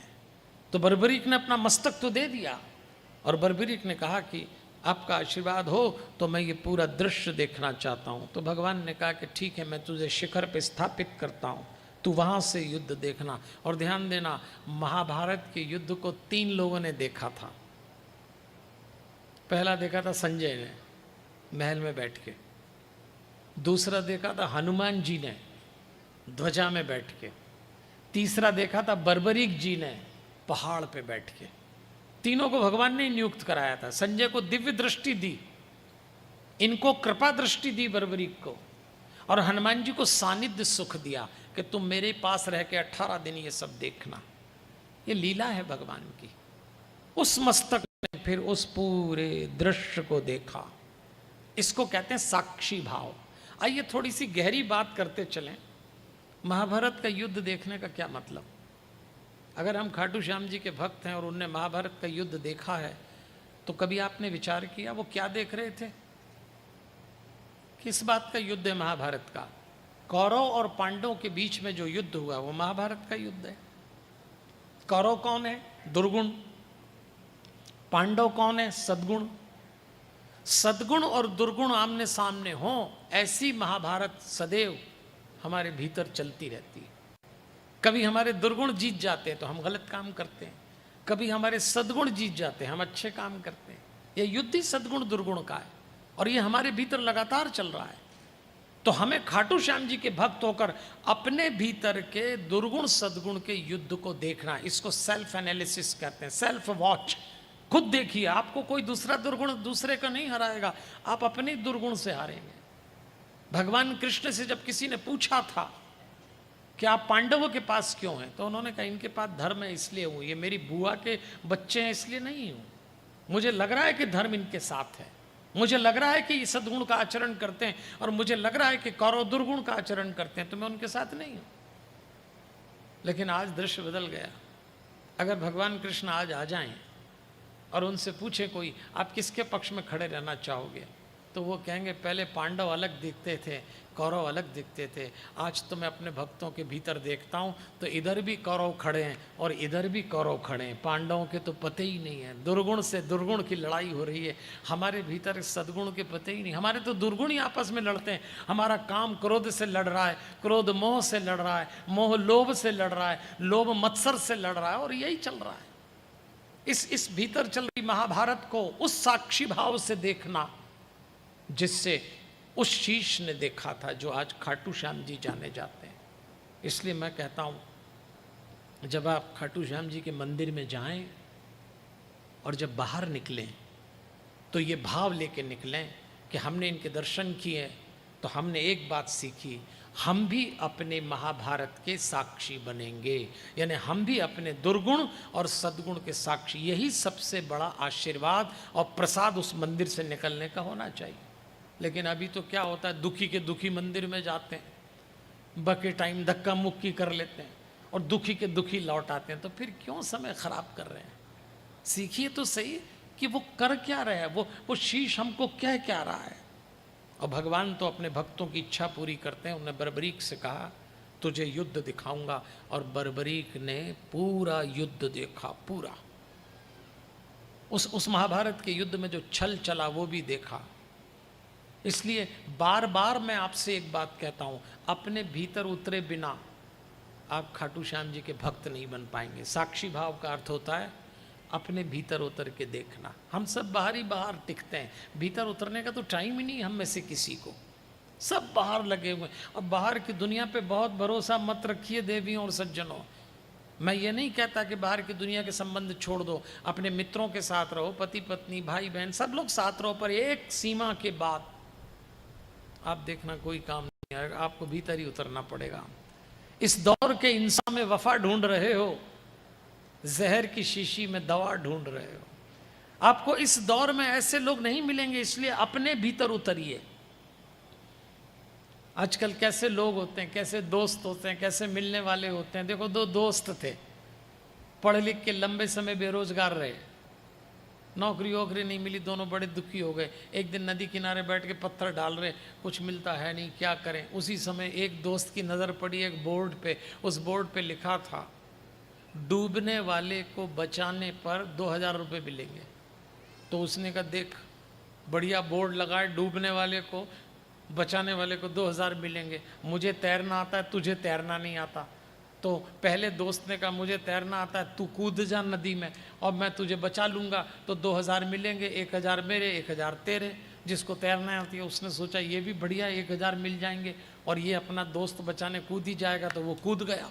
और जब कूद के डूबने लगा उसने कहा बचा बचा, तो ये कूदा ही नहीं बचाने के लिए, बाहर बैठे बैठे देखता रहा। उसने कहा अपनी बात हुई थी 2000 रुपये मिलेंगे, एक तेरे एक मेरे, बिल्कुल मर जाऊंगा, बचा। वो तो उतरा ही नहीं और देखता रहा उसको। उसी समय ब्रिज पे से म्युनिसिपल कॉरपोरेशन के कर्मचारी जा रहे, उन्होंने देखा कोई आदमी डूब रहा है, कूदे, उसको बाहर निकाला। बाहर निकाल के लाए तो उसने अपने दोस्त से कहा कि आज तो मरी गया होता, तेरे कहने पे कूद गया, तू मुझे बचाने क्यों नहीं कूदा? बात हुई थी 2000 रुपये मिलेंगे, अगर ये लोग ना आते तो मरी गया होता। तब उस दोस्त ने कहा क्या बताऊं दोस्त, तूने और मैंने वो बोर्ड पढ़ा कि बचाने वाले को 2000 मिलेंगे, तू कूद गया। अब तेरे कूदने के बाद मैंने पास वाला बोर्ड पढ़ा, उसमें लिखा था लाश निकालने वाले को 10,000 मिलेंगे। अब क्या करोगे? अब क्या करोगे? ये जो आपके आसपास दिख रहे हैं ना, ये सब दूसरा ही बोर्ड देखते ही आपको तीसरे ही पहुंचा देंगे। साक्षी भाव, भीतर उतरिए। आपकी शक्ति, आपका होना, आपकी आत्मा, यही शीशदानी ने सिखाया है। एक क्षण में अपना सब कुछ दे दिया था। तब भगवान ने कहा मैं तुझे केवल मेरा रूप नहीं, मेरा नाम भी दूंगा, और भविष्य में तुझे मेरा श्याम नाम देता हूं। और चूंकि खाटू नाम के स्थान पे थे इसलिए खाटू श्याम पड़ा, पर नाम भी भगवान ने दिया, रूप तो दे ही दिया। रूप दिया, तेरे मस्तक पूजा जाएगा, और इस मस्तक को भविष्य में, कलयुग में, आने वाले समय में लोग श्याम के नाम से जानेंगे। श्याम का एक अर्थ कालापन भी होता है, काले रंग की विशेषता है, वो सबको अपने अंदर समेट लेता है, सबको। ऐसे भगवान ने खाटू श्याम जी से कहा कि तू आज के बाद अपने भक्तों का सदैव ध्यान रखना। तू इतना पूजनीय होगा, इतना पूजनीय होगा कि लोग तुझ में जीवन देखेंगे। सरलता के साथ सबकी मदद करना, आज यही गुण हमारे भीतर भी उतरना चाहिए। तो भगवान कृष्ण जब गए तो ऐसा कहते हैं अपनी लीला तो भागवत में रख के गए, और अपनी देह का एक हिस्सा खाटू श्याम जी के शीश में दे गए। इसीलिए भगवान का रूप उनमें उतरा है। अपनी देह देकर गए, और राम जी जब संसार में गए तो दायित्व हनुमान जी को देकर गए। इसीलिए ये बाबा बन गए और वो बालाजी बन गए। आप जब खाटू श्याम जी जाते हैं तो सालासर बालाजी भी जाते हैं। हनुमान जी और खाटू श्याम जी में अनेक लीलाओं में समानता हो जाती है। और आइए अब हम बात समाप्त करें, महाभारत के युद्ध से ही जोड़कर इसको देखें कि जब युद्ध पूरा हो गया और पांडव जीत गए, तो एक बार पांडव से इकट्ठे होकर बातचीत करने लगे कि ये युद्ध किसके कारण जीता, ये युद्ध किसने जीता। तो भीम ने कहा कि कोई संदेह नहीं है कि मेरे कारण जीता, मैंने बल का प्रदर्शन किया। तो अर्जुन ने भी कह दिया मेरा भी गांडीव कोई कम नहीं पड़ता था। तब भगवान ने कहा एक काम करो, लड़ो मत। इस युद्ध में किसकी क्या भूमिका थी ये जानने के लिए अपन चलते हैं पहाड़ पर, और वहां पूछते हैं उस शीश से जो बर्बरीक का शीश है, उसने देखा है, वो निष्पक्ष ये विश्लेषण करके देगा कि महाभारत का युद्ध में विजय किसके कारण हुई, किसकी क्या भूमिका थी। चलो उसके सामने चलते हैं। और जब वहां गए तो इन्होंने पूछा, तो उसने कहा, शीश ने, जब युद्ध हो रहा था तो मुझे कोई योद्धा दिखाई नहीं, मैं तो पूरे युद्ध में एक ही व्यक्ति को देखता था, और वो ये कृष्ण थे। बस यही शस्त्र चलाते थे, यही शस्त्र झेलते थे, यही मारते थे, यही जलाते थे, पूरा युद्ध इनके आसपास था, मुझे तो और कुछ नहीं दिखा।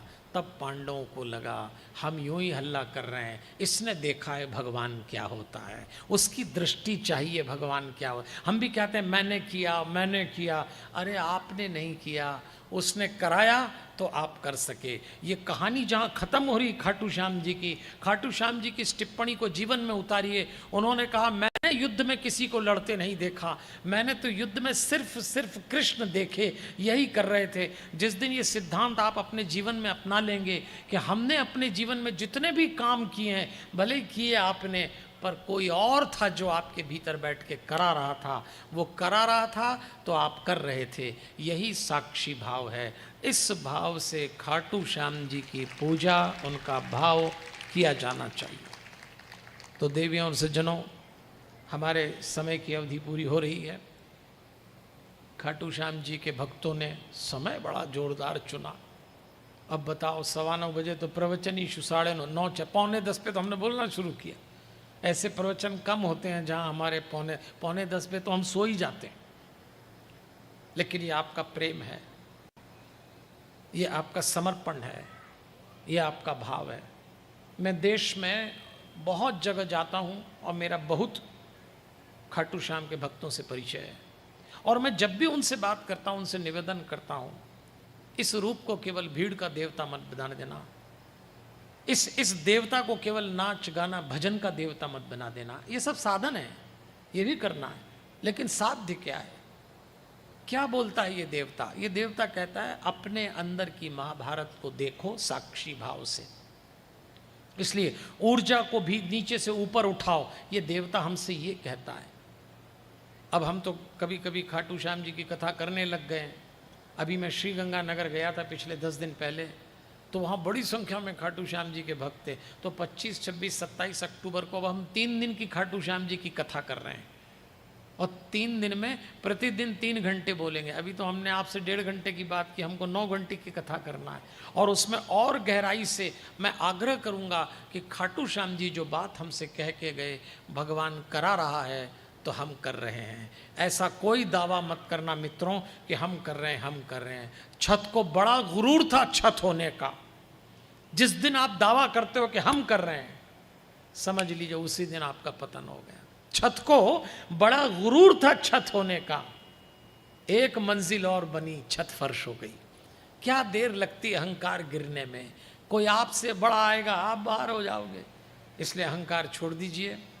मैं इस पूरे आयोजन समिति के हमारे गौरव मित्तल जी, हमारे अशोक अग्रवाल जी, जिनके इस प्रांगण में हम कथा कर रहे हैं, उनके दोनों पुत्र, हमारे डॉक्टर सीता शरण जी, और भी ऐसे कई लोग यहाँ प्रतिष्ठित लोग बैठे हैं, अनीता बहन जी, और हमारी रानी भावसार जी, राजकुमार जी। तो इटारसी हमारा नगर ही जैसा लगता है। यहाँ आओ तो इतने लोगों से मिल के बहुत अच्छा लगता है। तो मैं भगवान से प्रार्थना करता हूँ, खाटू श्याम जी से निवेदन करता हूँ कि आप सबके जीवन में यश, मंगल और कीर्ति आए। और सबसे बड़ी प्रार्थना तो ये करता हूँ, मेरे जीवन में जो जो भी सुख आए हैं वो सब आपके जीवन में आएँ, और मेरे जीवन में जो जो भी दुख आए हैं वो एक भी आपके जीवन में ना आए। हमारे हनुमान, हमारे हनुमान, हमारे हनुमान। बोलिए खाटू श्याम जी महाराज की जय।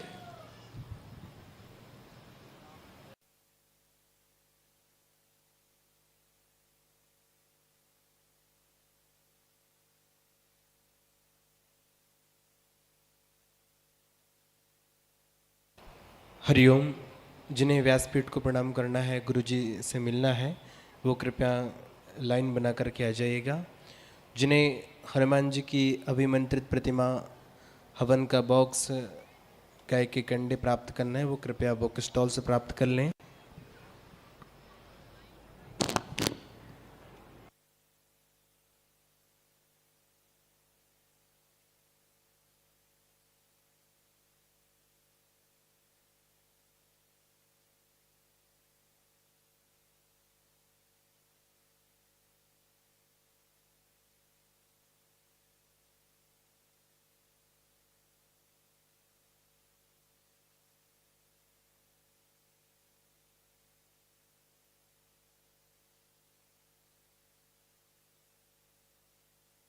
तीन मांडधारी तुम ये बोलना है।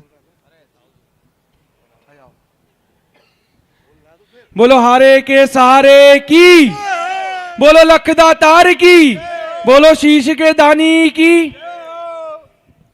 हमारे बीच पधारे हुए पंडित विजय शंकर जी मेहता का हम इटारसी श्याम परिवार की ओर से यहाँ छोटे से आगरे पे पधारने के लिए आभार व्यक्त करते हैं। एवं यहाँ जितने भी श्याम पधारे हैं